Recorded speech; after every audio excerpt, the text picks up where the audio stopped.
आज हम लोग देख रहे हैं सामाजिक आंदोलन, इसका अर्थ। सामाजिक आंदोलन समाज में हर जगह पाए जाते रहे हैं। हर एक समाज की ये विशेषता होती है। तो समाज होगा तो वहाँ सामाजिक आंदोलन होगा ही होगा। और यह अतीत में भी, जब से मानव समाज है उसमें भी था और आज भी यह होता है। और उनका कार्य क्षेत्र में अंतर हो जाता है, अंतर सिर्फ इतना ही है।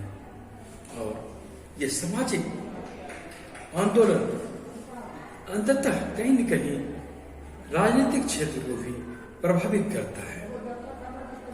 दरअसल हम यह समझ लें कि सामाजिक आंदोलन का अर्थ क्या होता है, तो समझने वाली बात यह है कि सामाजिक व्यवस्था का कोई ना कोई रूप हर एक समाज में चलता है।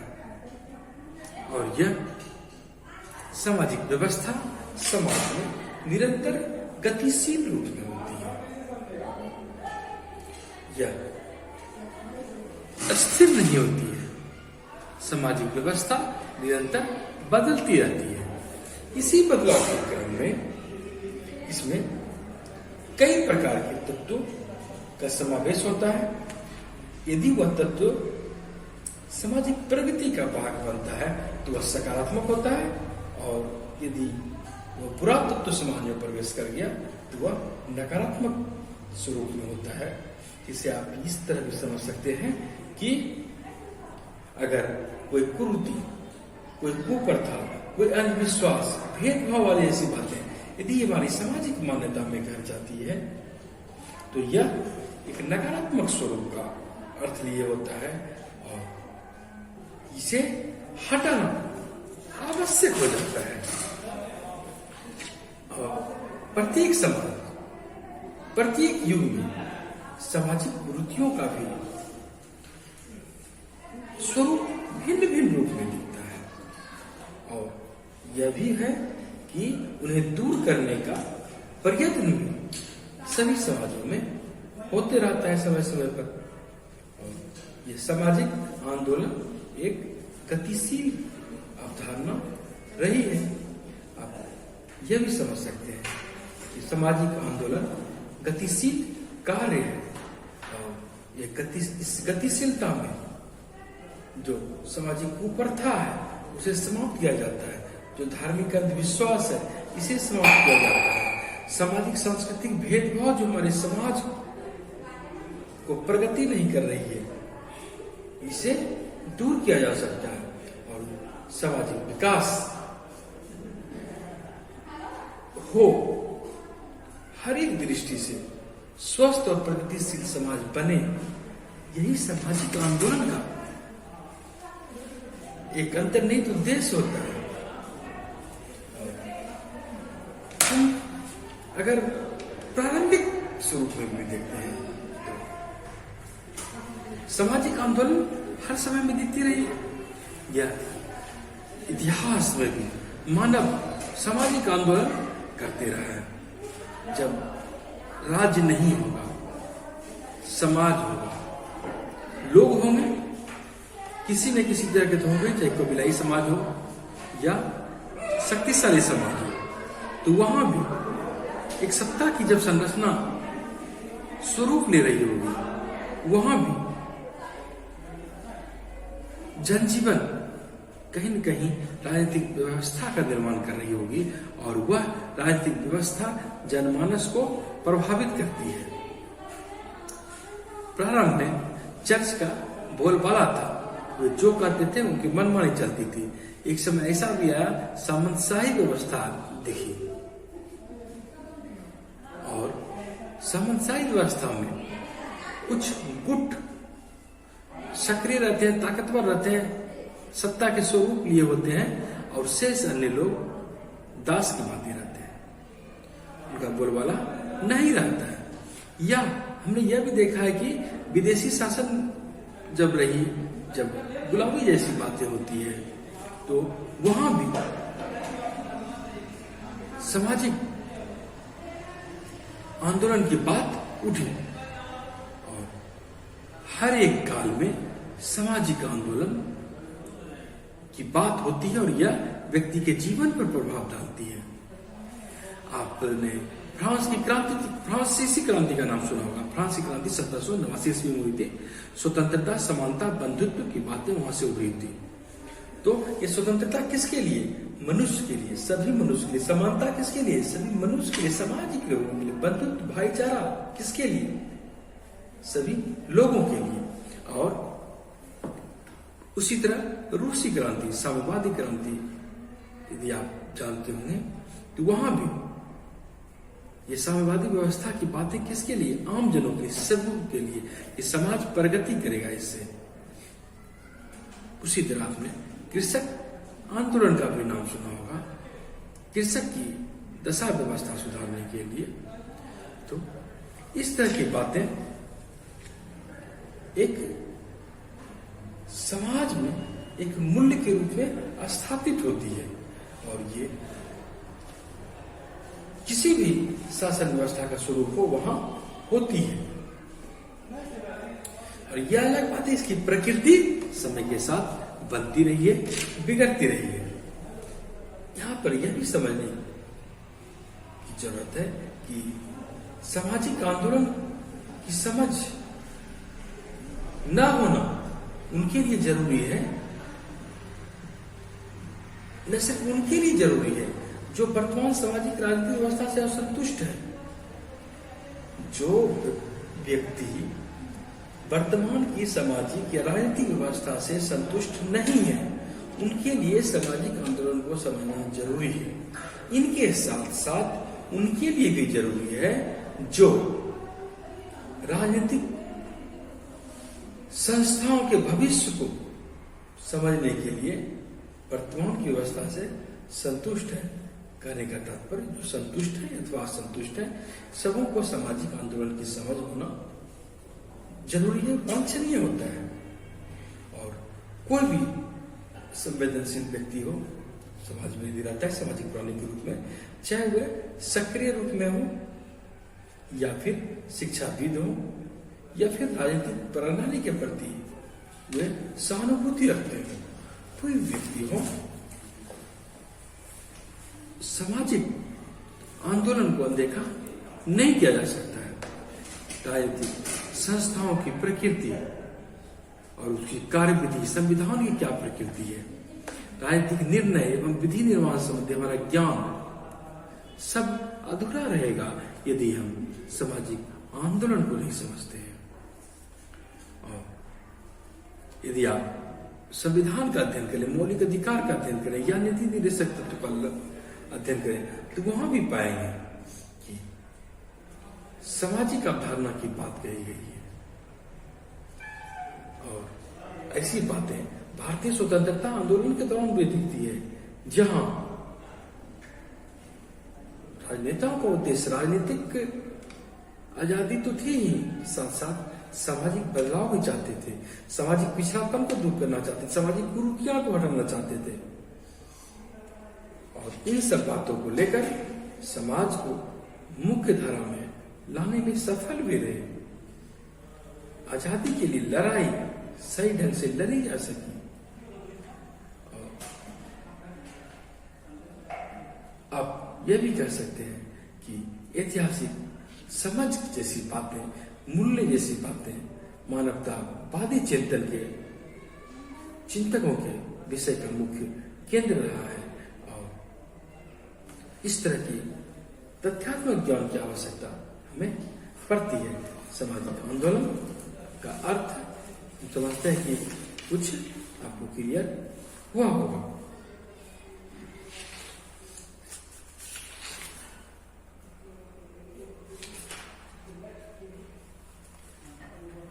यहां पर सामाजिक आंदोलन के संदर्भ में सामाजिक कल्याण की बात यदि हम देखें तो सामाजिक आंदोलन तथा समाज कल्याण में भी संबंध है।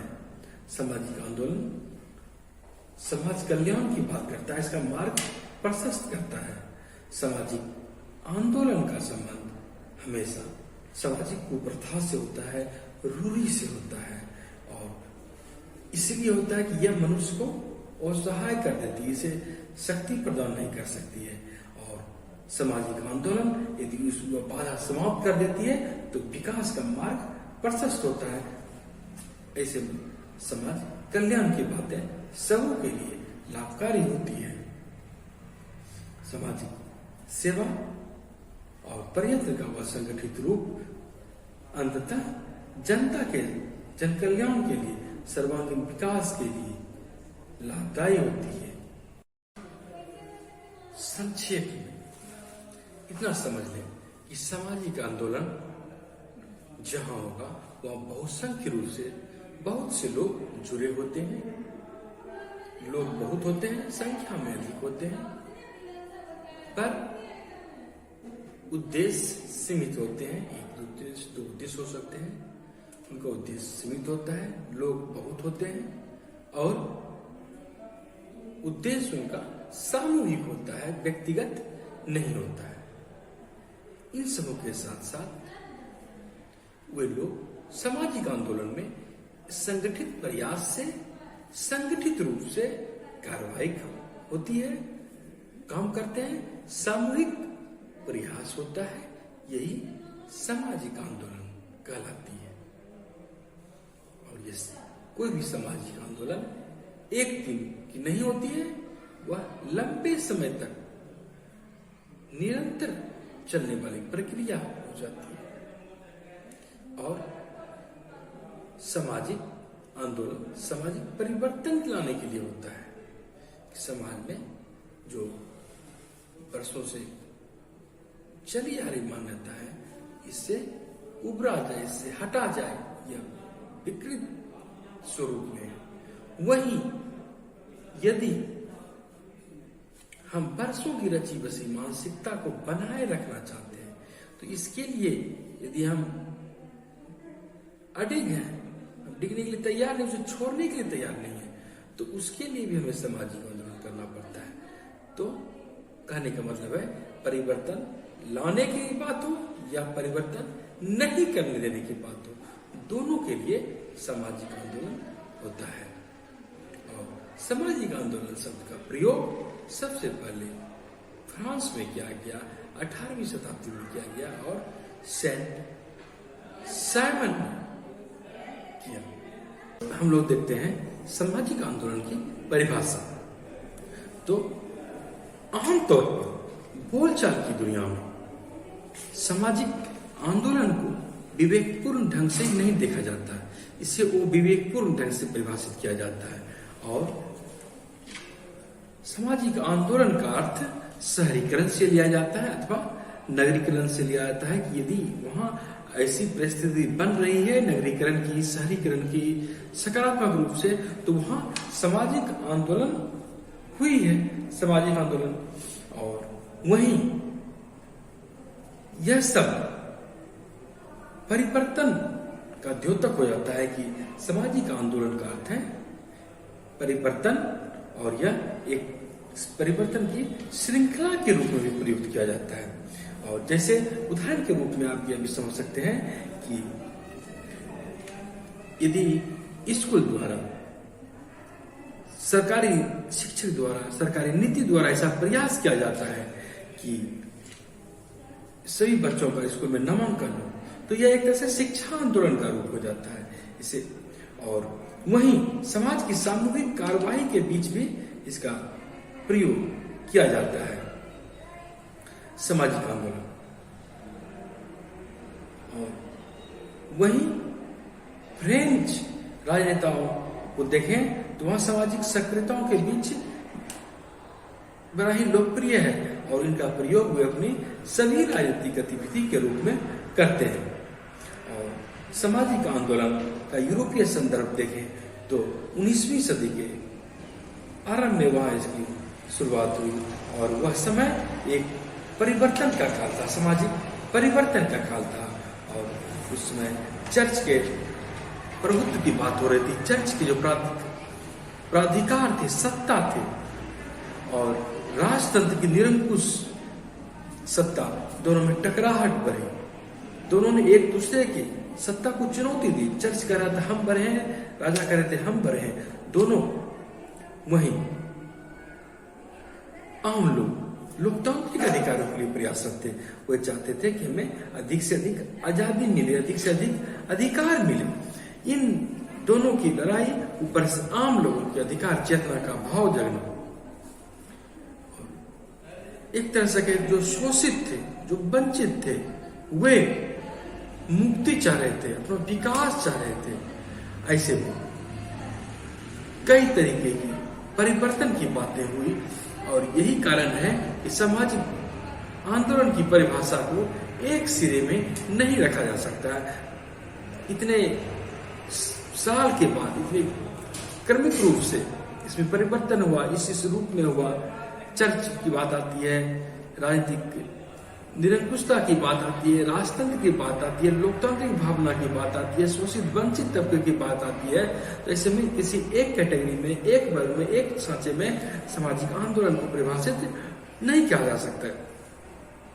वहीं राजनीतिक प्रणाली और सामाजिक प्रणाली को भी सामाजिक कार्यकर्ता एक दूसरे से जोड़ कर देखते हैं और परिवर्तन लाने के लिए, राजनीतिक परिवर्तन के लिए अपने रणनीति का इस संदर्भ में भी वे उपयोग करते हैं। और जैसे कोई राजनीतिक चेतना का भाव होता है तो वहां पर भी सामूहिक कार्रवाई की बात होती है और यह भी सामाजिक आंदोलन का हिस्सा होती है। तो हम देखते हैं सामूहिक कार्रवाई यद्यपि होती है, राजनीतिक चेतना भी जगती है, लेकिन सामूहिक कार्रवाई सामाजिक आंदोलन नहीं हो सकती है। सामाजिक आंदोलन में सामूहिक कार्रवाई होती है, लेकिन हर एक प्रकार की सामाजिक कार्रवाई सामाजिक आंदोलन नहीं होती है।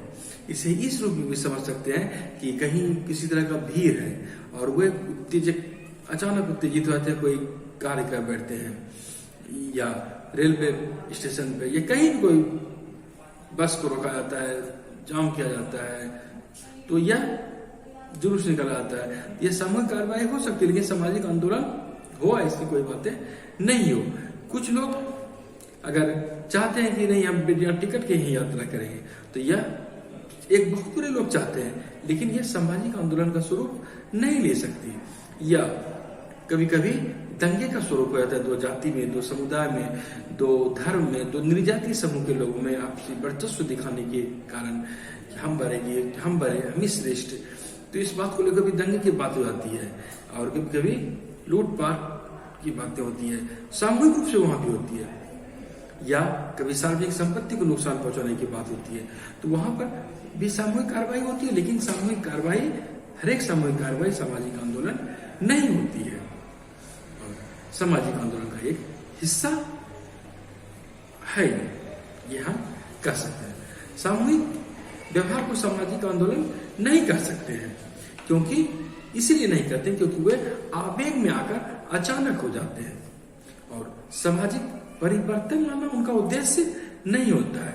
वे किसी विशेष घटना प्रघटना के कारण उत्तेजित हो जाते हैं और वह क्रिया के प्रतिक्रिया के स्वरूप में घटित हो जाती है। वहीं अगर सामाजिक परिवर्तन की बात होती है तो वह एक कार्यक्रम में उसमें ढाला जाता है और कार्यक्रम के बाद उसकी एक योजना बनाई जाती है कि इसे कार्यक्रम करना है, एक संगठन का निर्माण होता है और इसका एक उद्देश्य होता है कि कभी कभी बात होती है कि जो सत्ता है उसे बनाए रखना है या जो सत्ता है उसे बदलना है, और ऐसी बातें होती है। कभी कभी आप देखेंगे दंगा सामाजिक आंदोलन का हिस्सा बन जाता है और कुछ लोग अपने समुदाय विशेष से क्या करना चाहते हैं, वर्चस्व स्थापित करना चाहते हैं और दंगों की योजना बनाते हैं, दूसरे समुदाय के लोगों की सुरक्षा करते हैं और यहाँ पर फिर क्या होता है, सामुदायिक चेतना का जन्म होता है। इस प्रकार के मामले कोई एक दिन में नहीं घटती है और अनेक मामलों में सामाजिक आंदोलन उपद्रव से ही उपजते हैं। क्योंकि ऐसा क्यों होता है, क्योंकि वे जनभावना को उभारते हैं और उसके बाद राजनीतिक गतिविधि का जन्म होता है। सामाजिक परिवर्तन लाने के लिए सामूहिक कार्रवाई सामाजिक आंदोलन की परिभाषा का एक महत्वपूर्ण आयाम आप समझ सकते हैं कि सामूहिक कार्रवाई होती है। और यहाँ यह भी समझने की बात है कि सामाजिक परिवर्तन कायम रखने या उसे भंग न करने हेतु सामूहिक कार्रवाई भी सामाजिक आंदोलन है। कोई भी सामूहिक कार्रवाई यथास्थिति बदलने के लिए होती है, तो कुछ सामूहिक कार्रवाई यथास्थिति सामाजिक जो यथास्थिति है उसे बरकरार रखने के लिए भी होती है। तो सामाजिक आंदोलन का दोनों स्वरूप हो सकता है, बदलाव के लिए भी हो सकता है और नहीं बदलने के लिए भी हो सकता है।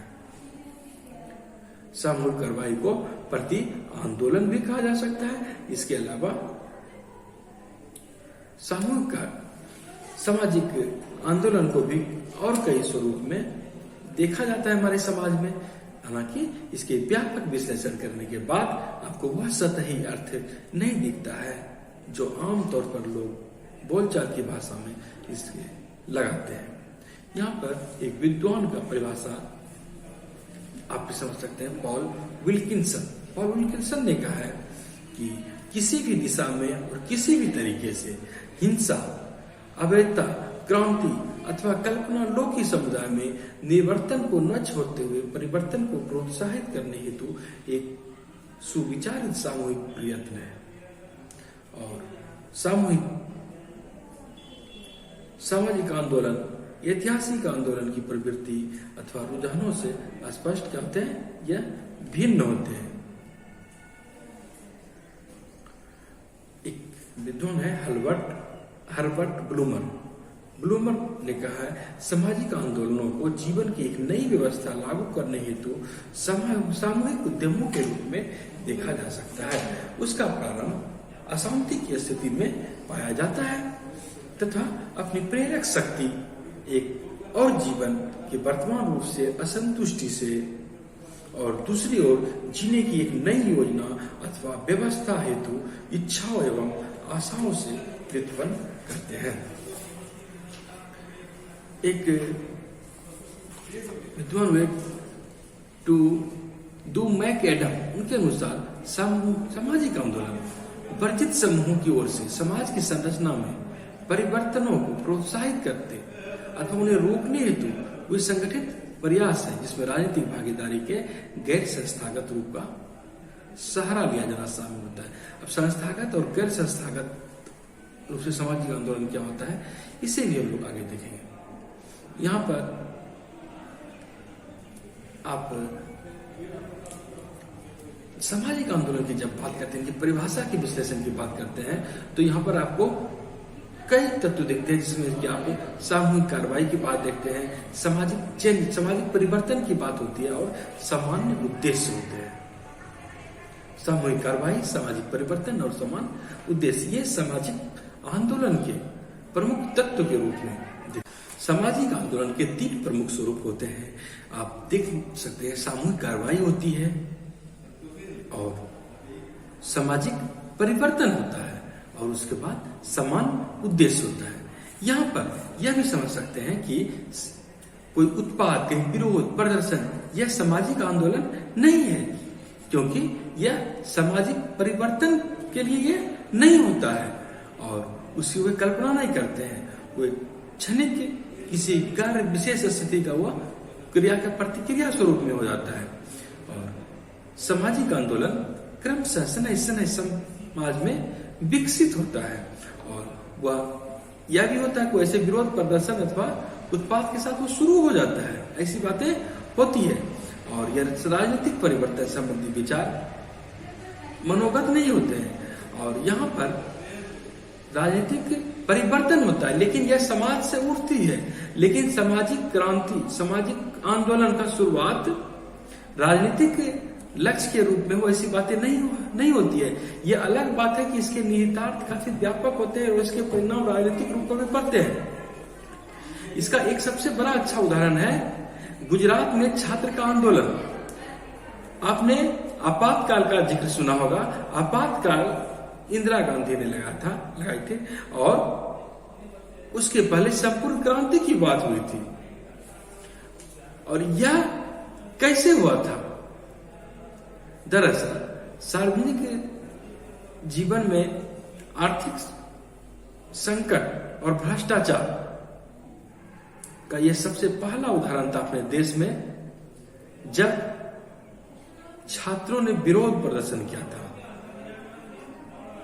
और स्वतंत्र भारत के इतिहास में यह एकमात्र और सबसे पहला सफल आंदोलन रहा, जब छात्र और मध्यम वर्ग के आंदोलन के कारण किसी राज्य की निर्वाचित सरकार भंग कर दी गई, और इसके व्यापक प्रभाव पड़े न केवल राज्य स्तर पर बल्कि राष्ट्रीय स्तर पर। L D college of engineering Gujarat में, वहां विरोध प्रदर्शन की बात हुई। अब हम यहां पर देखते हैं सामाजिक आंदोलन तथा राजनीतिक आंदोलन। सामाजिक परिवेश में अक्सर सामाजिक और राजनीतिक आंदोलन को एक ही रूप में समझ लिया जाता है। यह अलग बात है कि अलौकिक सत्ता की बात होती है या व्यक्तिगत आराधना तक की बात होती है, तो वह सामाजिक में सिमटा रहता है। लेकिन वहीं अगर सामूहिक रूप से कोई सामाजिक कार्रवाई को राजनीतिक आंदोलन से जोड़ा जाता है, तो वह सामाजिक आंदोलन से आगे चला जाता है। समझने वाली बात यह है कि वही आंदोलन जब सार्वजनिक जीवन को प्रभावित करते हुए सामाजिक संबंध के क्षेत्र में प्रवेश करता है, तो वह राजनीतिक आंदोलन का लक्षण धारण करने लगता है। आप इसे इस रूप में भी समझ सकते हैं कि कोई समुदाय अपनी संस्कृति के लिए बचाने के लिए, उसकी उन्नति के लिए सामूहिक रूप से संघर्ष करता है, तो वह एक सामाजिक आंदोलन होता है। वहीं यदि उस अधिकार रक्षण के संघर्ष के दौरान यदि वह सत्ता को चुनौती देता है, क्योंकि वह भी एक तरह से वह समुदाय अपनी ऊंची परिस्थिति की मांग करता है, ऊंची अधिकारों की मांग करता है, अपनी भूमिका के साथ साथ अपने अधिकार की मांग करता है, तो वहां पर वह एक तरह से प्रभुत्व भी जो जमाए रहते हैं उनसे प्रतिस्पर्धा करता है। एक उदाहरण पिछड़ी जाति आंदोलन का रूप में भी इसे देख सकते हैं। पिछड़ी जाति आंदोलन, तो उन्होंने पिछड़ी जाति के रूप में अपने आप को माना, वहीं अपने अधिकार के लिए संघर्ष का भी स्वरूप अख्तियार किया। और यहाँ पर वह जब राजनीतिक स्वरूप लेने लगता है, तो उसका परिणाम भी राजनीतिक होने लगता है। तो सामाजिक और राजनीतिक आंदोलन यहाँ पर जुड़ा हुआ कैसे प्रतीत होता है। एक विद्वान है रुडोल्फ हेवरली, उन्होंने कहा है कि सभी आंदोलनों के परिणाम राजनीतिक ही होता है। सभी आंदोलनों के परिणाम राजनीतिक ही होता है। यदि उनके सदस्य राजनीतिक सत्ता हेतु संघर्ष न करें तो भी।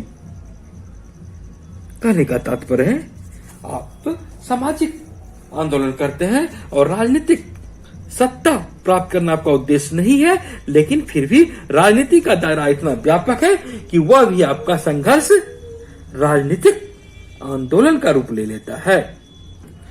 लेकिन आंद्रे गुंडर फ्रांक और मार्टा फुंटेस जैसे विद्वान सामाजिक और राजनीतिक आंदोलन के बीच भेद करते हैं।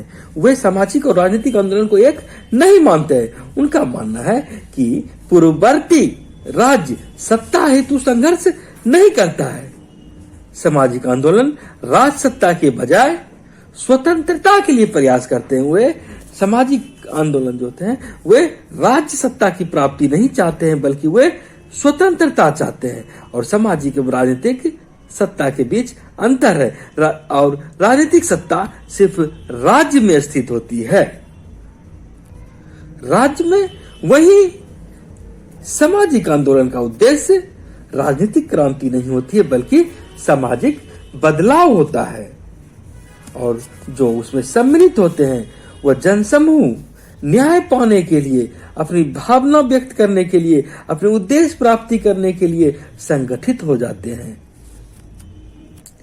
समाज और राज्य जिस प्रकार एक नहीं है, उसी प्रकार हम सामाजिक और राजनीतिक सत्ता को भी एक समान नहीं मान सकते। और वहीं समकालीन वैश्विक परिप्रेक्ष्य में देखें तो सामाजिक सत्ता और राजनीतिक सत्ता के बीच अंतर करना वास्तविकता को छिपाना और राजनीतिक प्रक्रियाओं की जटिलता को अनदेखा करना ही है। क्योंकि ऐसा है कि राजनीति सिर्फ राजनीतिक दलों में ही अवस्थित होती है, ऐसी बात नहीं होती है। राजनीति राजनीतिक दलों से ज्यादा भी होती है, शासन व्यवस्था से इतर भी होता है।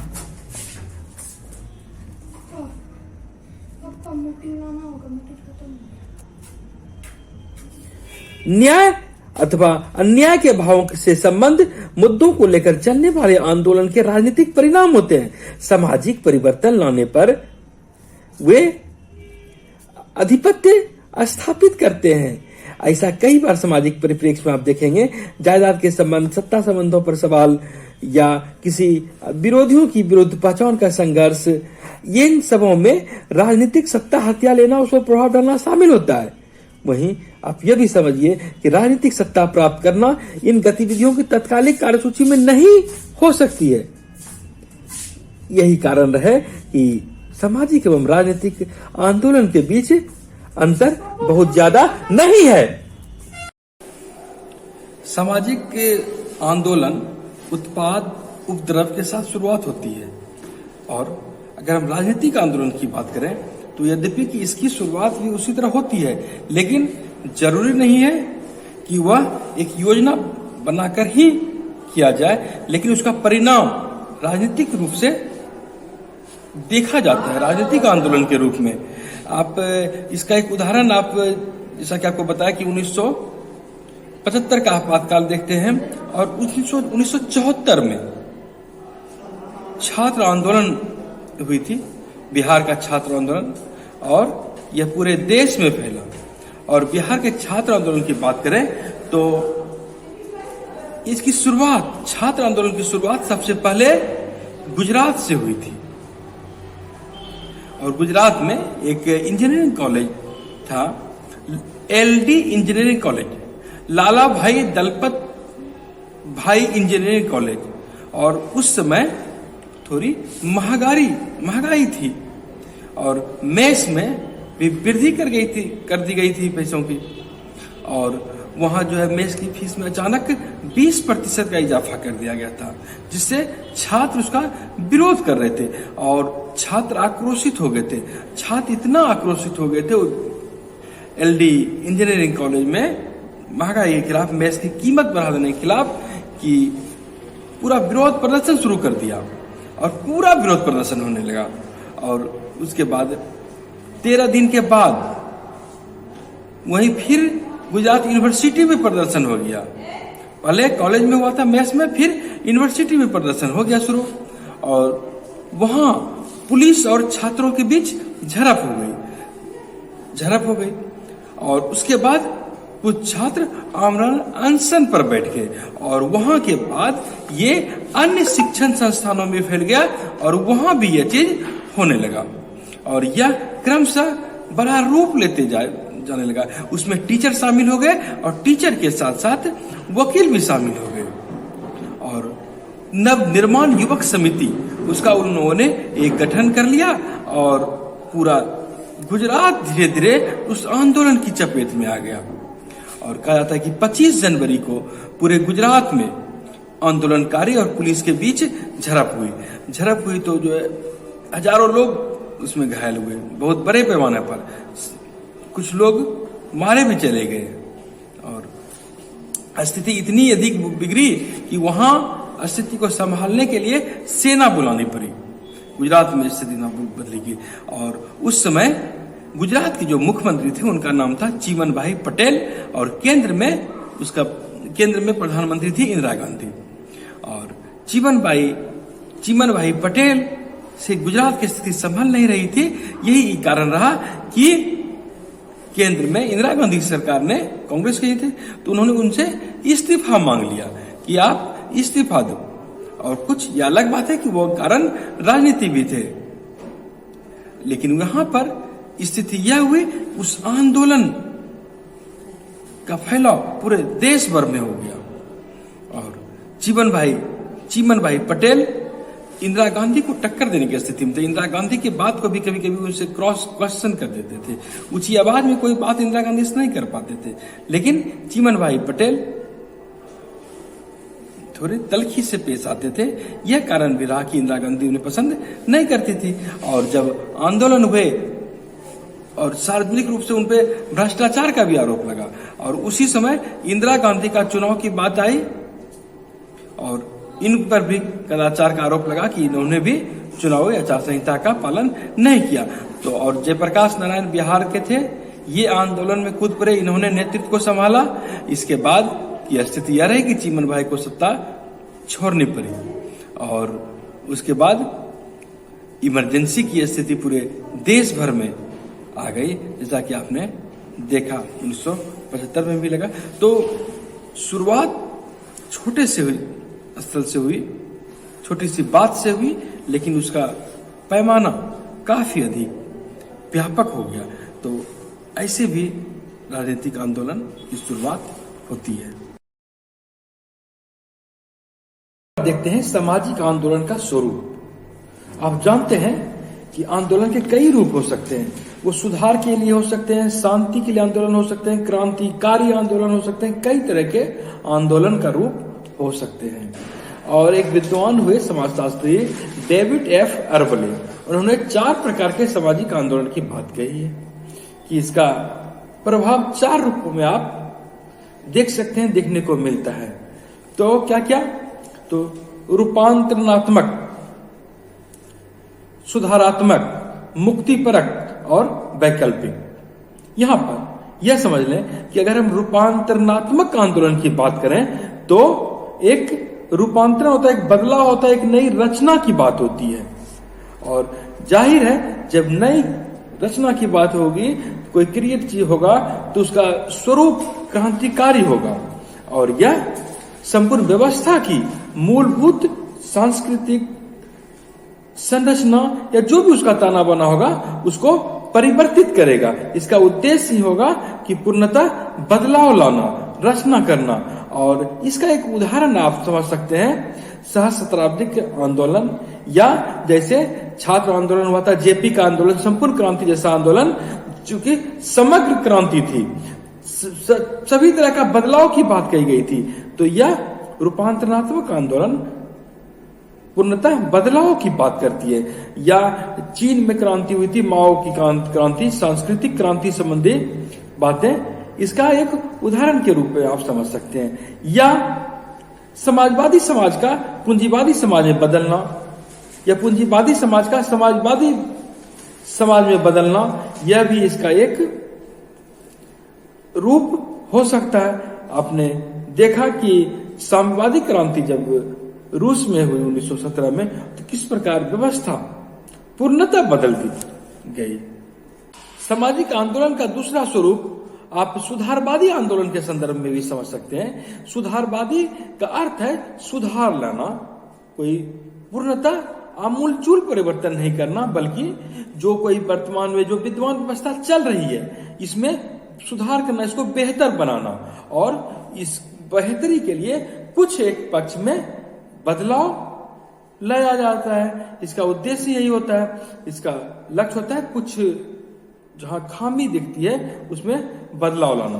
और इस प्रकार की आंदोलन की संपूर्ण व्यवस्था की मूलभूत प्रकृति को बदलने का प्रयास नहीं किया जाता है। आप समझ सकते हैं कि आणविक हथियार को समाप्ति करने के लिए आंदोलन चला, या पर्यावरण बचाओ आंदोलन, या कृषक आंदोलन। तो जब आणविक आंदोलन की बात होती है कि हथियार समाप्त करना है, तो पूर्णतः हथियार समाप्त नहीं करने की बात होती है, बल्कि हथियार कम करना ही इसका उद्देश्य होता है। या पर्यावरण बचाओ, तो उस हद तक पर्यावरण बचाओ का मतलब ऐसा नहीं है कि हम लकड़ी काटेंगे ही नहीं, कुर्सी बनेगा ही नहीं, टेबल बनेगा नहीं, ऐसी बात नहीं है। कहने का मतलब है अगर हम एक पेड़ काटते हैं तो एक पेड़ लगाएं भी, प्रकृति का दोहन ना हो, शोषण ना हो, सुधार। अच्छा, और एक तीसरा आंदोलन देखते हैं, मुक्तिपरक आंदोलन। यह भी सामाजिक आंदोलन का एक स्वरूप है। और इसका एक उदाहरण आप समझ सकते हैं, जो हमारी सामाजिक व्यवस्था में पितृसत्तात्मक व्यवस्था जने जमाई बैठी है कि जो वंशानुगत व्यवस्था होगी, पितृ प्रधान शासन व्यवस्था अपने देश में है, अपने समाज में है।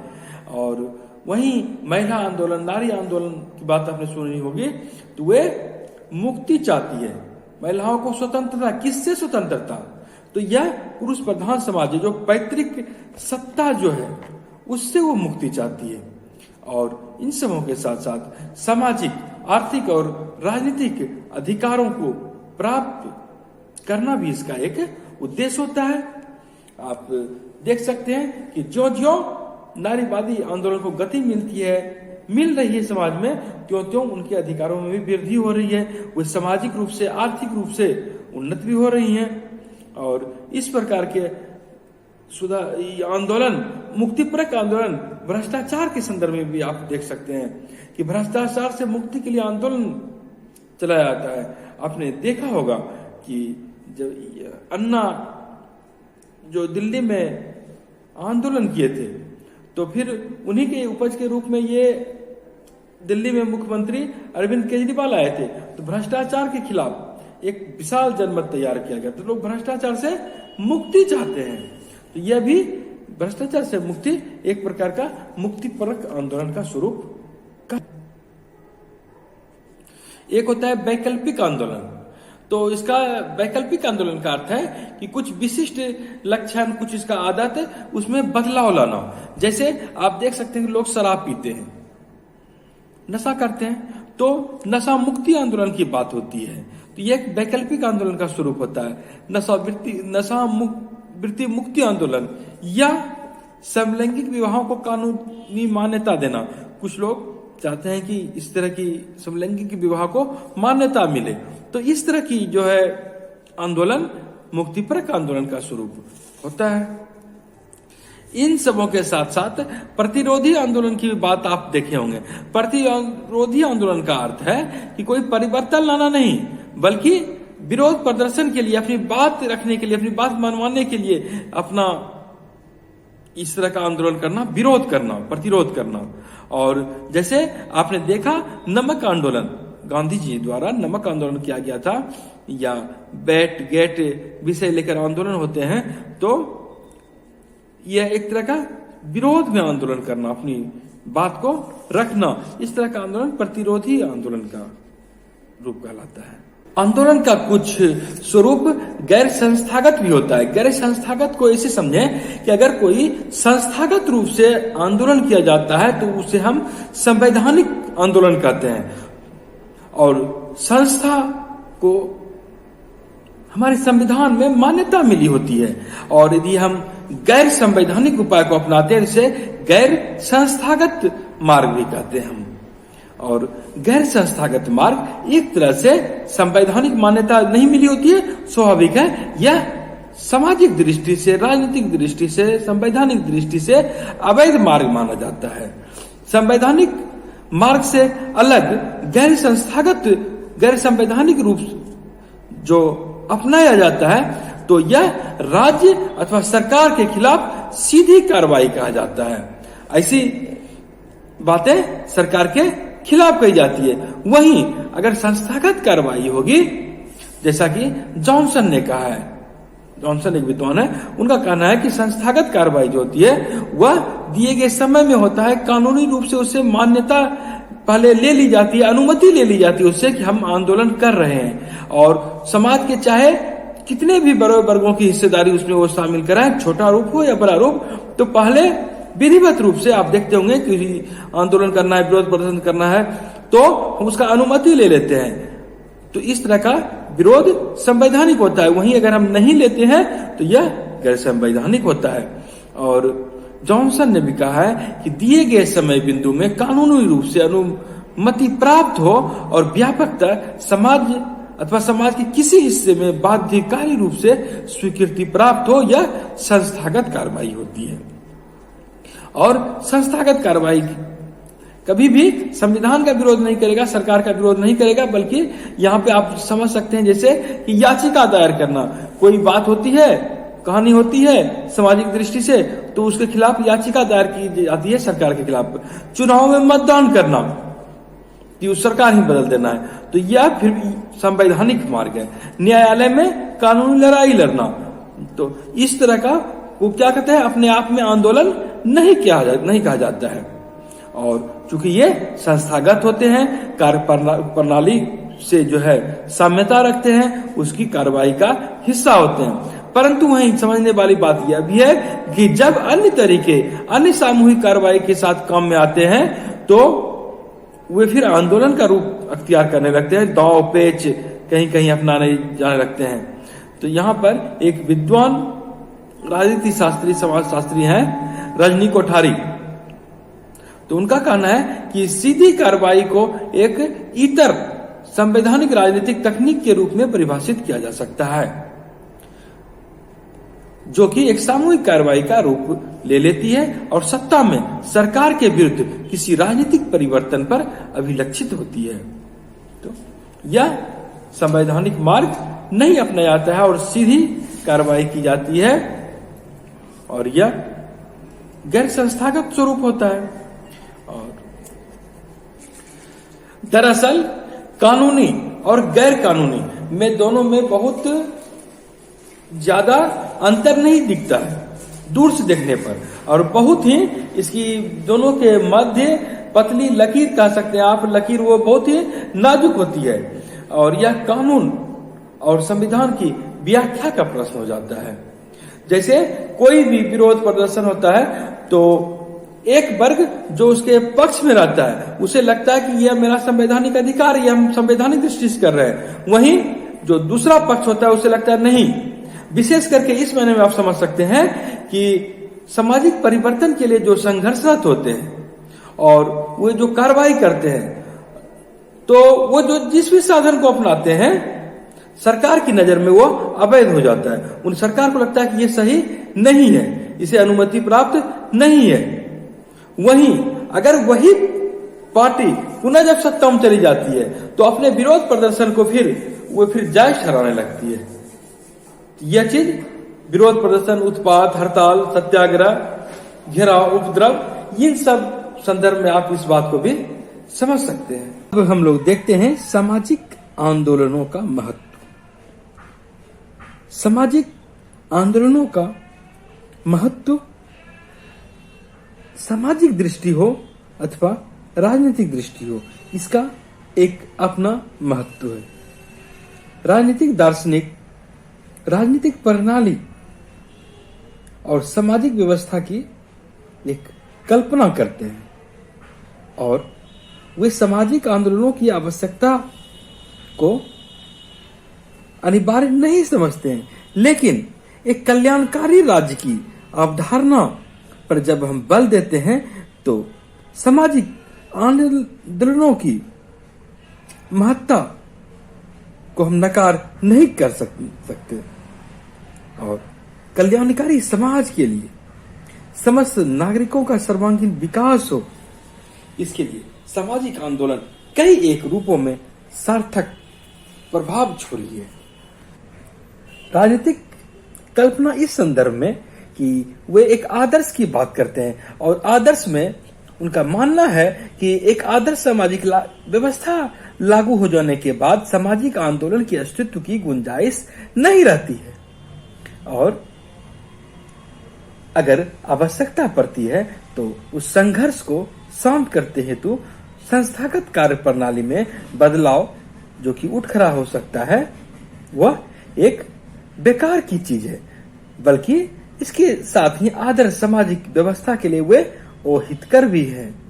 और इस प्रकार के आंदोलन को प्रतिक्रांतिकारी, प्रतिक्रियावादी, आवेगी, अनुभवहीन, गैर जिम्मेवार समझा जाता है।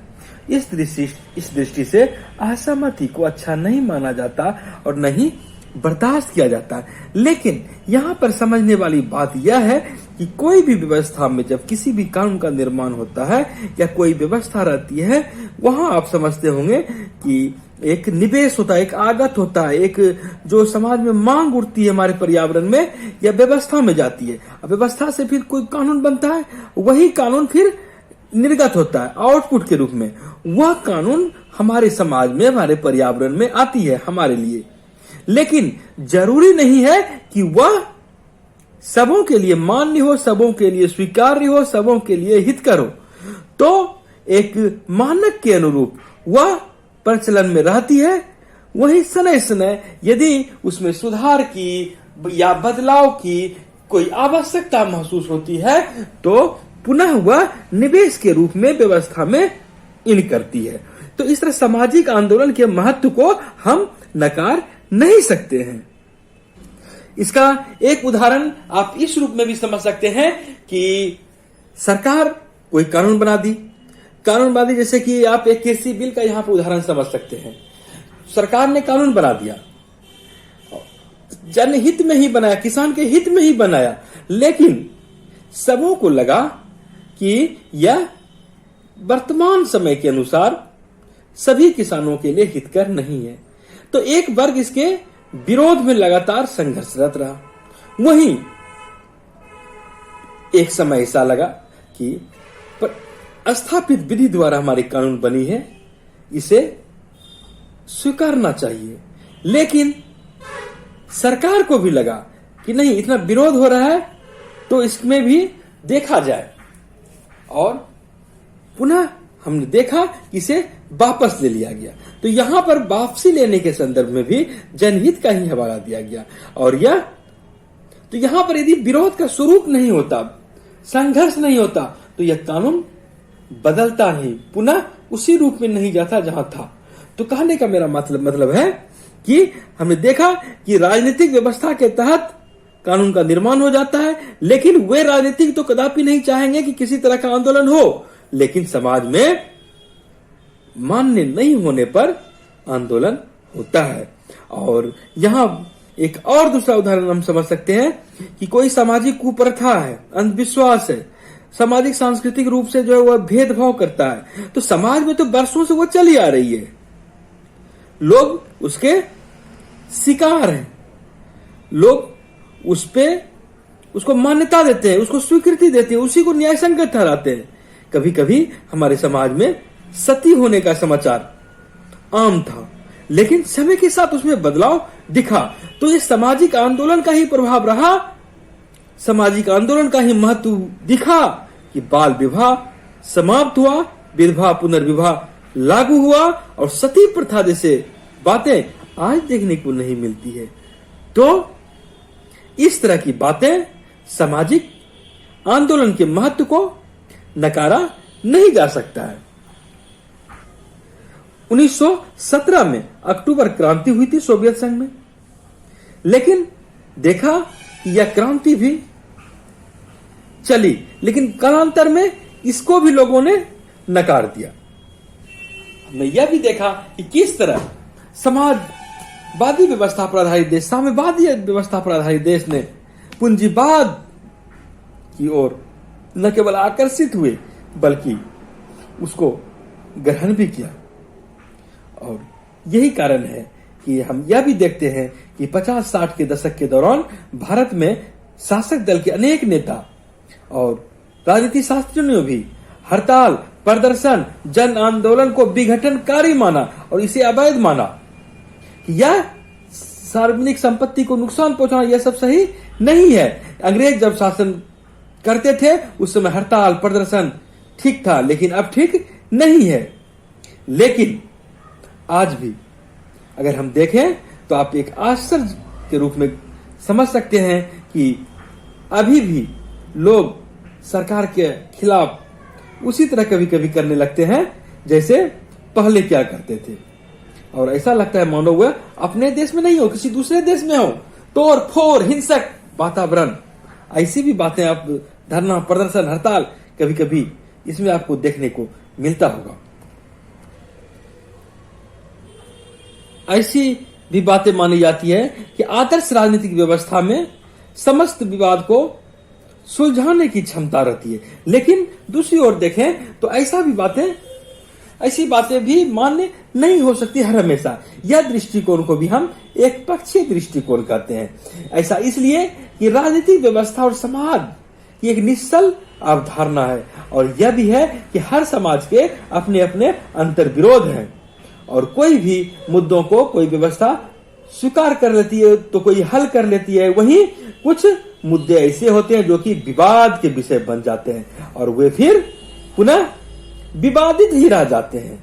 और आंदोलन की यदि कोई नेतागण उनका नेतृत्व करें तो फिर वहां पर सामाजिक समूह राजनीतिक शक्ल, राजनीतिक हथियार का रूप धारण करने लगती है और फिर वह बाद में सत्ता की कुर्सी हथियाने तक उनकी दृष्टि चली जाती है।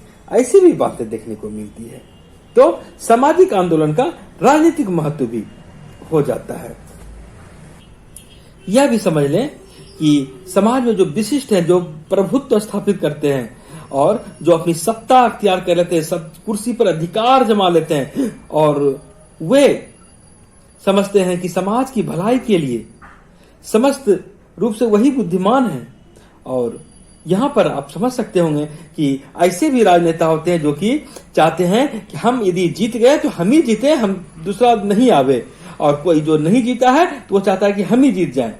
तो राजनेता के बीच कुर्सी की प्रतिस्पर्धा इस तरह होती है। वे कहते हैं कि हम समाज की सेवा के लिए हैं, मेरे बिना समाज चलेगा ही नहीं, और उन्हें लगता है कि दूसरे लोग तो समाज को नुकसान पहुंचा देंगे। और यहाँ पर भी सामाजिक तौर पर इस तरह की प्रवृत्ति ही मतभेद और विरोध को जन्म देता है और यह कभी असहिष्णु हो जाए तो फिर वो मतभेद का स्वरूप और नुकसानदेह हो जाता है। तो इस तरह मतभेद लोकतंत्र में एक मुख्य विशेषता है। तो वहीं सामाजिक आंदोलन संगठित मतभेद के एक स्वरूप में, एक रूप में हमें दिखती है। सामाजिक आंदोलन जब होता है तो एक तरह से लगता है कि उनकी कुछ शिकायत है, वो अपनी अभिव्यक्ति करते हैं और उनको एक अभिव्यक्ति का एक मंच मिलता है। ये इससे लोकतांत्रिक समाज के प्रति प्रतिबद्धता दिखती है और वो राज्य पर दबाव डालते हैं। एक तरह से कहें तो स्वस्थ लोकतंत्र स्थापित करते हैं, स्वस्थ लोकतंत्र पर नियंत्रण रखते हैं। सामाजिक आंदोलन सामूहिक राजनीतिक का एक तरीका है और इस तरीके के माध्यम से वे अपनी आकांक्षाओं को व्यक्त करते हैं, अपनी प्राथमिकताओं को भी व्यक्त करते हैं और जनता की राजनीति, जनता की सक्रियता जहां होती है वहां राजनीतिक जटिलता भी कम होती है और जनता की सक्रियता, जनता की सहभागिता राजनीतिक सहभागिता को भी बढ़ाती है, जिससे अंततः समाज को, राज्य को, देश को, व्यक्ति को, सबको लाभ होता है। समाज में सामाजिक तौर पर कई ऐसी समस्याएं दिखती है जो कि सामाजिक आंदोलन के माध्यम से इसका खात्मा भी किया गया है। जैसा कि मैंने कहा, सती प्रथा, बाल विवाह, ऐसी विधवा पुनर्विवाह, ऐसी बातें तुम्हें देखने को मिली ही है। और जैसे कि दहेज प्रथा जैसे ही बात लें तो सामाजिक आंदोलन के कारण इस पर कुछ रोक भी लगी है। जातिवाद राष्ट्रीय एकता के लिए काफी खतरनाक हो सकती है। वहीं यदि सामाजिक आंदोलन की बात होती है, सामाजिक सुधार की बात होती है तो यह जातिवाद, क्षेत्रीयता, वैमनस्यता में नहीं बदलती है। इस तरह की या अस्पृश्यता जैसी बातें हम देखते हैं तो इस तरह की बातें सामाजिक आंदोलन के बाद कहीं न कहीं कम होती है। संस्थागत रूप से, संवैधानिक दृष्टि से भी इस अनुरूप कानून का निर्माण होता है, उसका अनुपालन किया जाता है। सामाजिक सुधार जैसी बात नहीं होती, सामाजिक आंदोलन जैसी बात नहीं होती, राजा राम मोहन राय, ईश्वरचंद्र विद्यासागर जैसे समाज सुधारक नहीं होते तो सती प्रथा और विधवा की दयनीय स्थिति जैसी बातें शायद तब तक बहुत समय बाद समाप्त होती या उस समय तक उसके बहुत ज्यादा लोग उसके शिकार भी हो जाते। तो सामाजिक आंदोलनों का एक अपना महत्व है जिससे नकारा नहीं जा सकता है। सामाजिक आंदोलन एक तरह से जनमत का काम करती है और सरकार को भी इसके अनुरूप, इसके हित में, व्यापक हित में, समाज के हित में कानून बनाने में मदद मिलती है। अब हम लोग देखते हैं सामाजिक आंदोलनों के घटक। तो सामाजिक आंदोलन के 5 मुख्य घटक माने जाते हैं: उद्देश्य, विचारधारा, कार्यक्रम, नेतृत्व और संगठन। और कहीं भी कोई आंदोलन होता है तो हर एक घटक एक दूसरे से जुड़े होते हैं, एक दूसरे पर परस्पर निर्भर होते हैं, एक दूसरे को वे प्रभावित भी करते हैं। और जैसा कि आप जानते हैं कि कोई भी सामाजिक आंदोलन का स्वरूप नहीं कहलाता। कोई जनसमूह हो हल्ला करता है, हंगामा करता है, तो वह सामाजिक आंदोलन का रूप नहीं है। जबकि बल्कि सामाजिक आंदोलन क्या है? तो सामाजिक आंदोलन सामाजिक एवं राजनीतिक परिवर्तन से जुड़ा हुआ है। जब सामाजिक एवं राजनीतिक परिवर्तन होता है तब हम उसे सामाजिक आंदोलन कहते हैं। और यहां पर उद्देश्य की बात आती है तो सामाजिक आंदोलन के भी उद्देश्य 2 तरह के होते हैं। एक तत्कालिक उद्देश्य, दूसरा दीर्घकालिक उद्देश्य। तत्कालिक उद्देश्य क्या हुआ? तत्काल कोई मुद्दा आ गया तो उसे सुलझा दिया जाता है, या तत्कालिक दृष्टि से सरकार के, सत्ता के, कानून के किसी फैसले के खिलाफ विरोध प्रदर्शन करना, यह तत्कालिक उद्देश्य है। और दीर्घकालिक उद्देश्य में वह सामूहिक कार्रवाई समाप्त नहीं हो जाती है, बल्कि वह चलते रहती है, वह मुद्दा उठते रहती है और यहां तक समाज में उठते रहती है, विचार विमर्श के केंद्र में रहती है। सत्ता संबंध हो, सरकार हो, पक्ष विपक्ष, प्रभुत्व, राजनीतिक प्रणाली, सब पर से यह जुड़ी हुई है और सबको लेकर एक दीर्घकालीन उद्देश्य की ओर बढ़ती है। आप देखते होंगे कोई ऐसा मुद्दा आ जाता है तो वहां पर दूसरा मुद्दा गौण हो जाता है और उसके बनिस्पत इस मुद्दे को, कार्यक्रम को प्राथमिकता दिया जाने लगता है और एक दिशा विशेष के रूप में लक्षित हो जाता है, केंद्रित हो जाता है। और आप देखते होंगे कि बहुत से लोगों को यह संगठित किया जाने लगता है। तो उद्देश्य इस तरह के 2 तरह से हमें दिखते हैं। वहीं सामाजिक आंदोलन का दूसरा घटक के रूप में विचारधारा को आप देख सकते हैं। विचारधारा विचार से जुड़ा हुआ है, इच्छा से जुड़ा हुआ है और यह इस इच्छा में सामाजिक धारणा की भी बात होती है और जो कि सामाजिक परिवर्तन का कारक बनता है। और जब कोई सामाजिक आंदोलन की बात होती है तो कोई विचार वहां पर रखा जाता है, विचार आता है, सुधार आता है, उसमें प्रस्ताव रखा जाता है और समाज में क्या मूल्य है, क्या मानक है, एक तरह से श्रृंखला की कड़ी बनती है और यह सामाजिक वास्तविकता को विशेष ढंग से समझने में हमारी मदद करता है। और ये विचार, ये वैचारिक स्तर पर जो बातें होती है और जो आदर्श होती है, इसी रूप में जो एक व्यक्ति का विचार हुआ फिर वह बहुतों का विचार हो गया और वह उसे सम्मान मिलने लगता है, उसे स्थान मिलने लगता है, उसे मान्यता मिलने लगती है। तो फिर जब वह विचार बहुतों का विचार हो जाता है और वह मानक के रूप में लोग उसे देखने लगते हैं तो वह फिर विचारधारा का रूप ले लेती है और यह विचारधारा फिर सामाजिक आंदोलन को गति दे देती है। यह भी समझने की बात है कि जरूरी नहीं है कि हर हमेशा हर तरह की विचारधारा व्यवस्थित हो, सुव्यवस्थित हो या एक योजनाबद्ध तरीके से ही क्रियान्वित हो रही हो। कुछ मामलों में विचारधारा आंदोलन को गति प्रदान करती है, नई दिशा प्रदान करती है, तो कुछ अन्य मामलों में आप देख सकते हैं कि विचारधारा क्रमशः समय समय विकसित होती जाती है, आंदोलन को दिशा निर्देशित करने लगती है।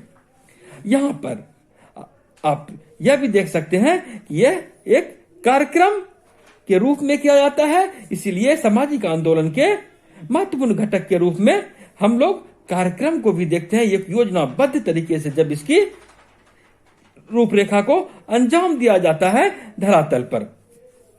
वहीं इसके बाद आता है नेतृत्व। तो अपने विचार को, अपने कार्यक्रम को गति देने में, आंदोलन को तीव्र करने में नेतृत्व की महत्वपूर्ण भूमिका होती है। नेतागण महत्वपूर्ण भूमिका निभाते हैं। जो नेता होते हैं वे लोग अपने पक्ष में विचार बनाते हैं और लोगों को, अपने अनुयायी को एकत्रित करते हैं, संगठित करते हैं, आंदोलन के साथ तादात्म्य स्थापित करते हैं और जो मूल्य होते हैं वे सबको अनुकरण करवाते हैं और सभी सर्वग्राह्य रूप से उसे अनुकरण करते भी हैं, सामाजिक वास्तविकता के स्वरूप में उसे अपना लेते हैं। इस तरह जो समूह होता है, जो सामाजिक आंदोलन के अन्य घटक है, उसे हम संगठन के रूप में भी देखते हैं। वे संगठन उस अनुयायी के उस विचारधारा के रूप में उसे समझते हैं, उसे क्रियान्वित करते हैं, उसके लिए स्वयं को लगा देते हैं, अपने संगठन में अपनी भागीदारी को सुनिश्चित करते हैं। नेतागण विभिन्न कार्यक्रम विकसित करते हैं और तमाम लोग संगठन के रूप में जब उनकी आवश्यकता पड़ती है तो वो उसमें शामिल हो जाते हैं। तो संगठन कार्यक्रम को शुरू करने के लिए केंद्रीकृत या विकेंद्रीकृत निर्णय प्रणाली के साथ संबंधित होता है, उसके साथ संगठित होता है। यह भी समझने वाली बात है कि कोई भी सामाजिक आंदोलन का घटक है तो पूर्व से विकसित नहीं होता है, वे क्रमशः विकसित होते जाते हैं, क्रम से विकसित होते हैं और जरूरी नहीं है कि हर एक बार हर एक आंदोलन में उसकी प्रकृति और जो संगठक है, जैसे उद्देश्य, विचारधारा, कार्यक्रम, नेतृत्व, संगठन, ये सब एक ही जैसे हो, जरूरी नहीं है। हर बार इसके प्रकार जो उसके घटक हैं भिन्न भिन्न रूप में भी हो सकते हैं। वे आंदोलन में अल्प विकसित रूप में ही पाए जाते हैं और कभी कुछ भाग ज्यादा तीव्र गति से भी देखे जाते हैं। नेतृत्व, संगठन और विचारधारा भी आंदोलन की दिशा में चलते हैं और बदलते भी हैं। ऐसा नहीं है कि कोई आंदोलन है तो वही नेतृत्व हमेशा रहेगा, बल्कि समय के साथ नेतृत्व बदल जाते हैं, संगठन के लोग भी बदल जाते हैं और कभी कभी तो ऐसा होता है कि विचारधारा भी बदल जाता है और कभी कभी तो उद्देश्य तक सामाजिक आंदोलन के बदल जाते हैं। अपने छात्र आंदोलन को देखा कैसे शुरू हुआ था। छात्रों का आंदोलन, एक मेष से शुरू हुआ आंदोलन, किस प्रकार पूरे गुजरात का आंदोलन बन गया, किस प्रकार पूरे देश का आंदोलन बन गया छात्र आंदोलन। तो इसका स्वरूप जरूरी नहीं है कि जिससे शुरू हुआ हो वही अंत तक रहे। समय के साथ सामाजिक आंदोलन का घटक अपने रूप को, स्वरूप को भी परिवर्तित कर लेता है।